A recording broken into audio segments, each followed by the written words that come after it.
Agarop alas 12:30 ti malem, may kaunse nga aldaw iti bulan ti Abril 2011, nakaawat iti PNP Siyudad Tibigan, iti maysa nga tawag nga adda pamaltog iti Burgos Street, Barangay 3, iti nasao nga syudad. Insigi damit nga nagresponde dagiti kaming iti kapulisan nga indadaulwan ni Police Chief Inspector Ernesto Navarro Jr. Ket ditan nga nakita ti maysa a lalaki nga nakaiddan nga awan iti biagnan ken nadigos iti bukod na adara. Naamuan nga ti biktima ket ni Wilfredo Terrago I. Padilla, 45 ti tawen na, at daan ti asawa agda mga barangay captain ken nagnait iti barangay Daklapan, Kabugaw, Ilocosur. Indeklaran ni Dr. Papa, Medical City Health Officer iti nasao nga syudad nga dead on the spot iti biktima ani barangay Captain Terrago.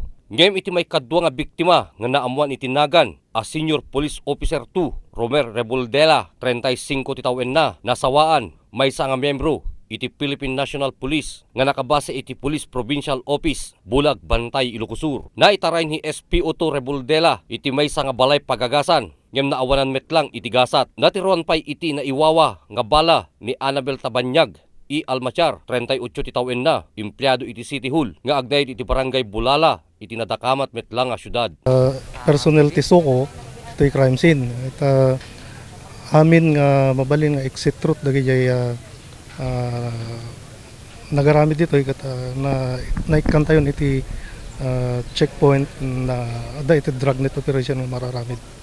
Iti pinagtultuloy iti investigasyon dagiti kaming iti kapulisan ni SPO2 Reboldela ket napan iti Honda probinsya ket iti gandat na ket mapan nakitain jay schedule iti pan nakahiring na. Iti nakadanon iti mismo nga lugar nakangeg iti sa magmamano nga putok iti paltog kalpasan ti mano nga minutos ni Terrago ket nakaidda iti dagan ken iti manula nga metros iti kaadayo ken ni barangay Captain Terrago ni SPO2 Reboldela ket nakadapla nga adda tiro iti bala iti bagina. Ni SPO2 Reboldela ket na itaray iti ospital babaen metlang dagiti nagresponde a kapulisan iti mismong ospital nakarekobreta dagiti kaming iti kapulisan iti nadakamat nga syudad ken ti biktima nga ni Reboldela iti maysa nga kalibre 45 talo nga magasin para iti nadakamat kapaltog nga adda bala na a 22 a piraso. Saan tayo pa nga makonfirmar data awan pa mat iti maala tayo nga witness nga rod no dayjay iso iti nagpaltog. I-conduct tayo na lang iti investigasyon tapno masigurado tayo no isungag pa iso data.